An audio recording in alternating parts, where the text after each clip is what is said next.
Alors, en fait, et on pourrait presque dire qu'il s'agit d'un cycle Beretti. Michel Beretti, dont on a déjà beaucoup parlé, écrit Les Pirates des Monts du Léman, et il y a plusieurs anecdotes qui tournent autour de cette histoire. D'abord, avec le théâtre, la troupe qu'on avait formée donc dans les années 75, 75, avait eu l'idée, parmi les projets, on avançait des tas de projets comme ça, on avait eu l'idée d'écrire une pièce sur la piraterie sur le Léman, les pirates des monts du Léman. On ne l'a pas fait à l'époque, parce qu'on a fait autre chose à la place, et c'était parti en partie d'un récit de Louis Gaulis, l'auteur dramatique, qui est mort au service de la Croix-Rouge, dans le Proche-Orient déjà, il y a longtemps, nous racontait, il avait fait une enquête sur le Léman, sur les actes de piraterie réels sur le Léman, surtout à l'époque où les bateaux partaient de Genève chargés d'argent, par exemple sous Napoléon, pour aller au bout du lac, d'où ils franchissaient après les Alpes pour payer les troupes en Italie. Donc il y avait des coffres-forts sur certains bateaux qui étaient assaillis par des pirates. Et puis des actes de guerre. Il racontait cette histoire merveilleuse des Bernois qui étaient dans le canton de Vaud à l'époque, à Nyon, qui construisaient une flotte, et puis qui se battaient contre les Italiens qui occupaient la Savoie, enfin la Savoie était italienne, qui de l'autre côté du lac, à Ivoire, préparaient une flotte. Les deux flottes, à un moment donné, partaient, se bagarraient sur le Léman et coulaient. Pourquoi? Parce que les Bernois avaient de très bons artilleurs, mais de mauvais marins. Les Italiens avaient de très bons marins, génois et autres, et de très mauvais artilleurs. Donc les premiers essayaient de couler les autres, mais les autres touchés continuaient la course et prenaient les autres bateaux, et tous les deux les prenaient, coulaient.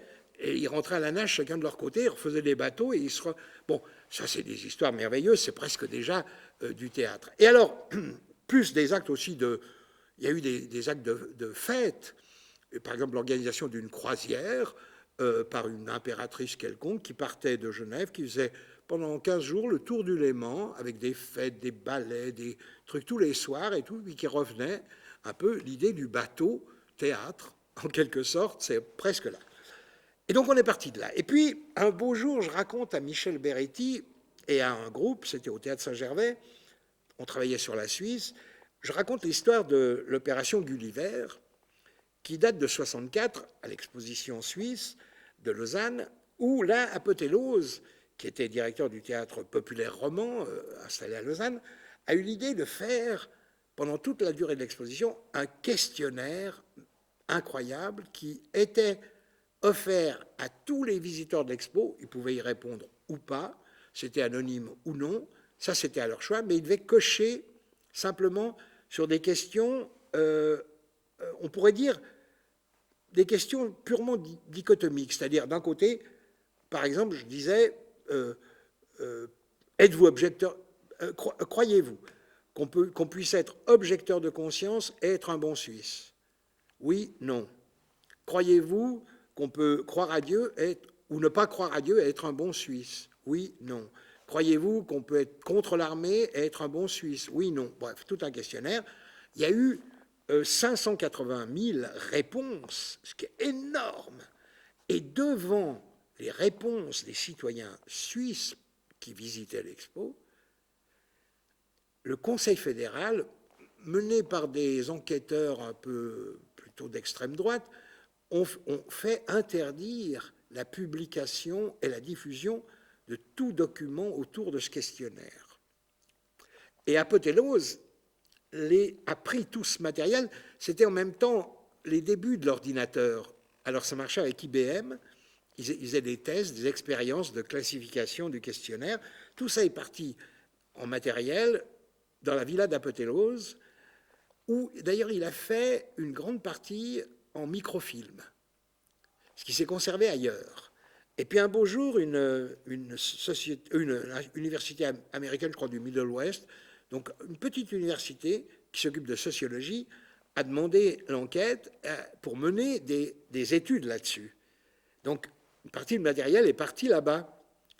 Et puis le matériel d'Apothéose a été, après sa mort, détruit. Enfin bon, il y a eu des tas de magouilles, parce qu'il a été cambriolé. On a voulu le prendre. Certainement, les services officiels ont voulu prendre ça pour pas que ça traîne.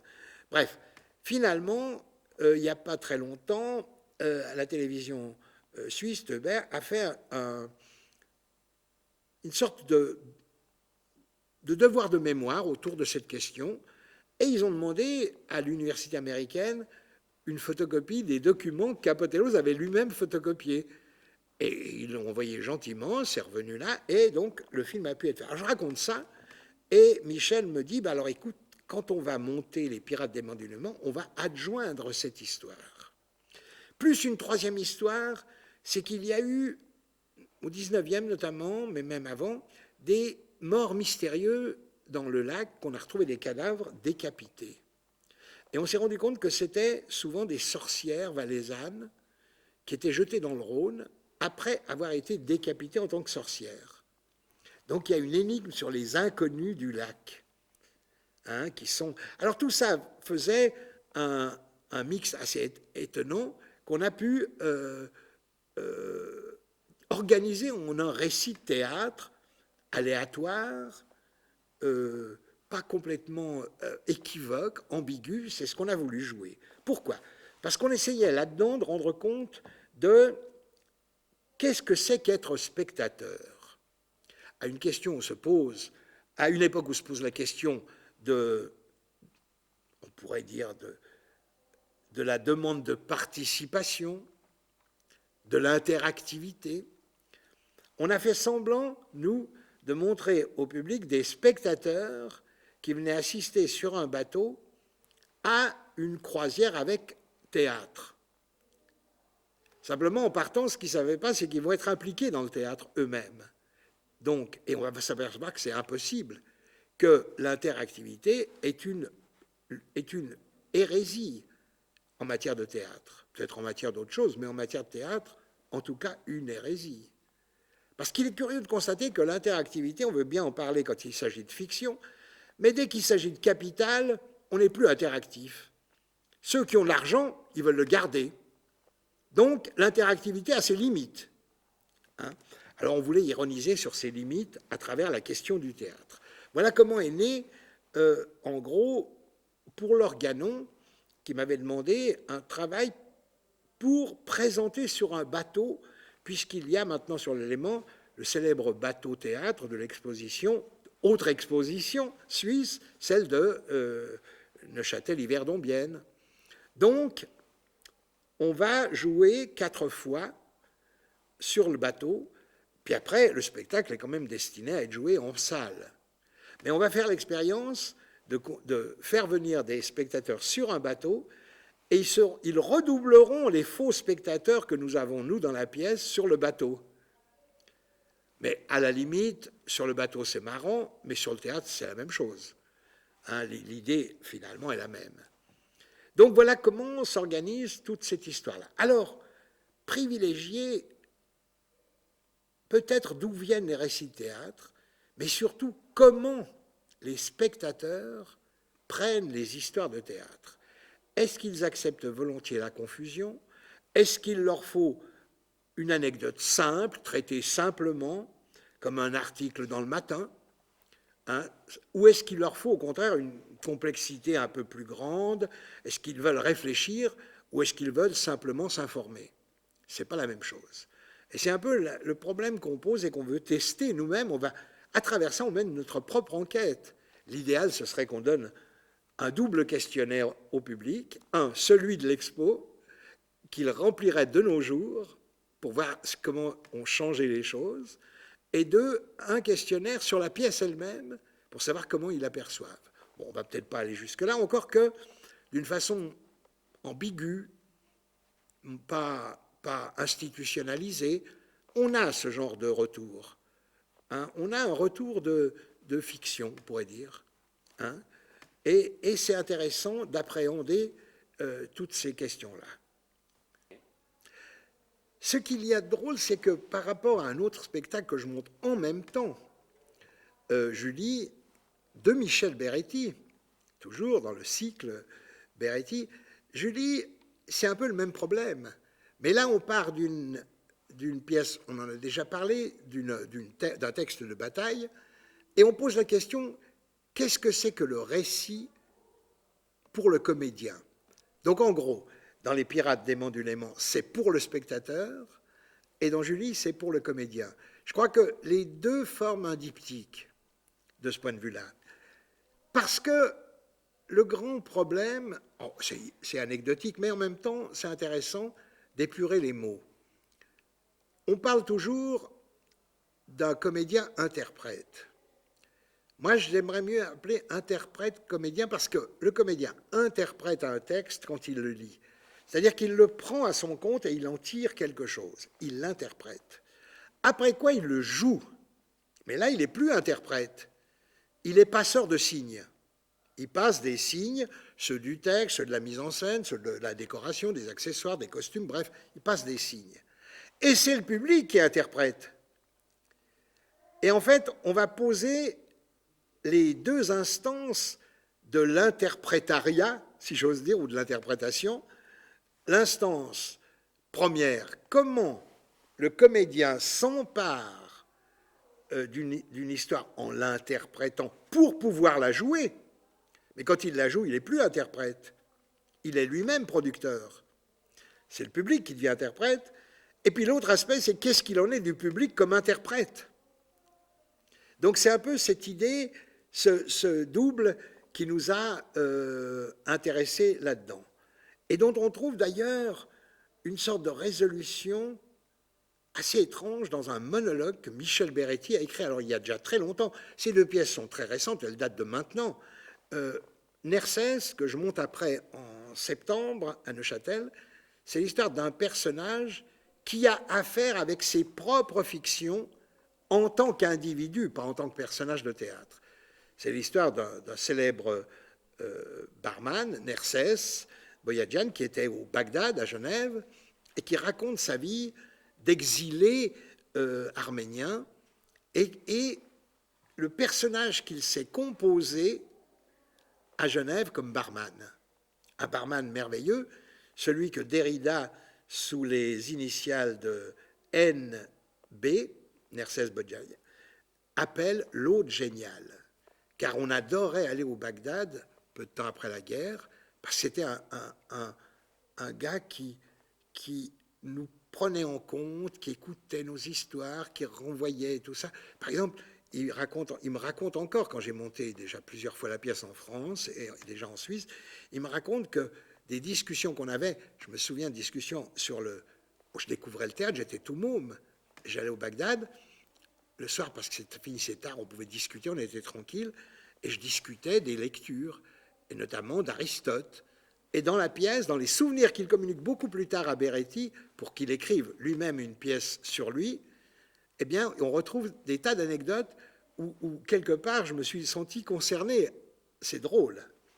Donc, tout ça forme une sorte d'enquête sur les possibles et peut-être les impossibles de la fiction théâtrale aujourd'hui, ici et maintenant. On pourrait dire que par définition, donc provoquer la Suisse est la question. Non, les Pirates d'Éléments, je crois que le théâtre par définition est provocateur. Un, il est provocateur. Deux, il est social. Pour la raison très simple qu'il se reçoit socialement. À la limite, on peut le jouer seul, mais quand il y a un seul spectateur dans la salle, à mon sens, on ne peut pas parler de théâtre. Il faut qu'il y ait un minimum de collectif de regard et d'oreilles pour écouter et voir le spectacle. Il a un caractère de provocation par définition. Moi, je pense que tout le théâtre est un théâtre de provocation, même le boulevard, peut-être même surtout le boulevard d'ailleurs, on ne sait pas. Mais c'est pas dans c'est organique, la provocation. Donc on ne va pas chercher à... Quand on cherche à provoquer dans un espace de provocation, on annule la provocation. Lorsque vous montrez sur scène des gens qui, comme de nos jours, utilisons les mots crûment, pisse, chie, baise ou tout ce que vous voulez, ça n'est plus de la provocation, c'est de l'anti-provocation, c'est l'annulation de la provocation. À la limite, c'est montrer, ça, vous savez le faire, nous aussi. Ça s'arrête là. C'est une tautologie. Hein? Bon, œil pour œil, dent pour dent, à la limite. Donc, ce n'est pas provocateur. C'est au contraire rassurant. Je pense que la monstration exagérée de la cruauté, de la violence sur scène, ne peut qu'inciter les gens à se dire, après tout, on peut être violent, mais pas à condamner la violence. Il faut un enrobement, je dirais, textuel, surtout bien plus fort, pour passer de l'ordre de l'imaginaire à l'ordre du signifiant, à l'ordre du signifiant. Il faut qu'il y ait un élément de plus pour qu'on puisse réfléchir à la question. Subir la violence, c'est être fasciné par elle. Et avoir un contre-texte qui, quelque part, met en doute notre propre réception du spectacle, c'est ça la provocation. Or, c'est ça la grande force du théâtre. C'est pourquoi le théâtre n'est pas le spectacle. Le spectacle, à la limite, peut se passer de ça. Il peut être, d'ailleurs, il est multiforme. Le théâtre est très spécifique, encore une fois, action de regarder quelqu'un qui parle. Et la parole compte autant que le jeu. Il y a d'autres arts pour s'occuper le mime, la pantomime, tout ce qu'on veut, la danse, tout ça. Bon, ben très bien, c'est la multiplication des arts qui est intéressante. C'est pas, en plus, c'est pas leur concentration dans un seul espace narratif.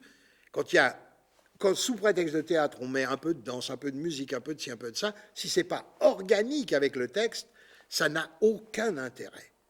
À la limite, comme je le dis, si le mercredi j'ai envie d'entendre un concert, d'entendre de la musique, je vais au concert.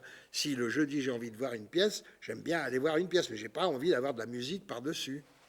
Je crois que c'est la multiple... Si on donne tout le même soir, c'est le supermarché. On donne à consommer des échantillons de tout. Or, c'est enlever au spectateur le droit au choix. C'est donc lui faire perdre tout réflexe démocratique. Dans ta question sur le pourquoi, à la limite, on fait du théâtre, j'aurais une réponse double en tout cas, peut-être même plus. Un, c'est pour apprendre soi-même en se découvrant soi-même et en découvrant en soi des ressources qu'on ne soupçonne pas. Et deux, pour que le public fasse la même opération à son compte. Donc, ce n'est pas pour le public qu'on fait du théâtre. Je crois que comme on le fait pour soi et plus on le fait authentiquement pour soi, plus il peut fonctionner authentiquement pour le public, voire même pour chacun des spectateurs qui composent ce public. Donc, il n'y a pas une commande strictement, je dirais, pédagogique. Elle est là comme un plus de jouir, comme un peu plus. Et je crois quand même que le prédicateur, le vrai professeur, quand il prononce ses sermons, quand il enseigne ses leçons, c'est autant pour apprendre lui-même, sur lui-même, et découvrir en lui des choses, peut-être même qu'il ne soupçonnait pas, que pour le faire découvrir de la même façon aux autres. Je crois que ça, c'est le bon. Le prédicateur qui monte en chair et qui dit, il faut, mes chers fidèles, il faut croire en Dieu, c'est qu'il n'en est pas sur lui-même. Et qu'il veut se rassurer, qu'il veut se le voir confirmer. C'est peut-être ça la confirmation. Et au théâtre, c'est la même chose. La seule différence, c'est qu'en le disant directement au public, on est dans la position du conteur. Or, ça, sur scène, il y a, des activités de conte, il y a des activités d'adresse directe au public, y compris dans des pièces qui sont d'une fiction très lointaine, très éloignée du public. L'aparté, le monologue sont des adresses au public. Donc, on se trouve, disons qu'on a multiplié les formes rhétoriques. Donc les formes de communication avec le public. C'est tout.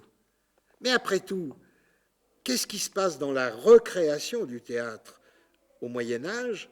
C'est qu'un diacre, paraît-il, à Saint-Martial de Noblin, à Saint-Léonard de Noblat, pardon, à l'église Saint-Martial, près de Limoges, ajoute 2 répons, ou 3 ou 4 répons au cycle de Pâques, qu'il fait dire par diacre et sous-diacre. Ça constituera le premier dialogue théâtral. Il est rajouté à ce qu'on joue. On joue le mystère de la Passion, comme plus tard on jouera la Nativité, ou des vies de saints. Ce sera tout le développement des mystères et des miracles au Moyen-Âge.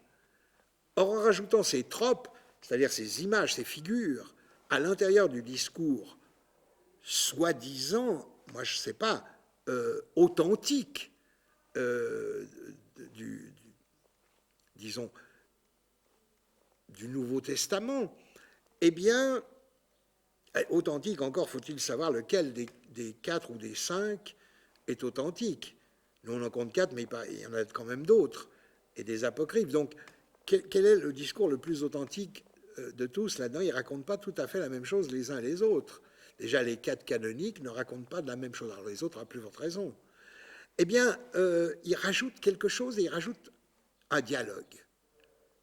Comme au moment du conte grec, où l'Aède, le poète Homère, raconte une histoire, et tout d'un coup, on rajoute des stichomities, c'est-à-dire des phrases qui font écho, qui sont reprises rapidement, une phrase, pour qu'ils se répondent et un peu dans la même tonalité en même temps. C'est l'invention du dialogue. Eh bien, on retrouve la même opération dans les mythes laïques, on pourrait dire, en tout cas païens des Grecs, comme plus tard dans les mythes religieux, ou peut-être chrétiens, de l'église de Saint-Léonard. Donc, on retrouve la même histoire, c'est-à-dire que la limite entre le conte et le dialogue est extrêmement ténue. Elle varie. Elle varie de nos jours encore. Il y a des pièces qui font appel à un grand récitatif, et puis tout d'un coup qui passent à l'action de parole, mais le discours est quand même dominant. Puis tout d'un coup, dans des pièces qui abandonnent complètement le récitatif, le discours, qu'il imprime sous forme de didascalie, de renseignements, mais qui ne sont pas théoriquement destinés à la consommation du public, eh bien, c'est encore une fois très, très ténu, et on peut mal le discerner. Ceci dit, c'est la question justement qui peut-être nous préoccupe le plus au jour d'aujourd'hui dans la question du théâtre. C'est plus d'où viennent les fictions, l'origine, on l'a un peu laissé tomber, c'est comment fonctionnent les fictions et comment sont-elles reçues. La réception, l'esthétique de la réception est un élément peut-être très, très important de nos jours.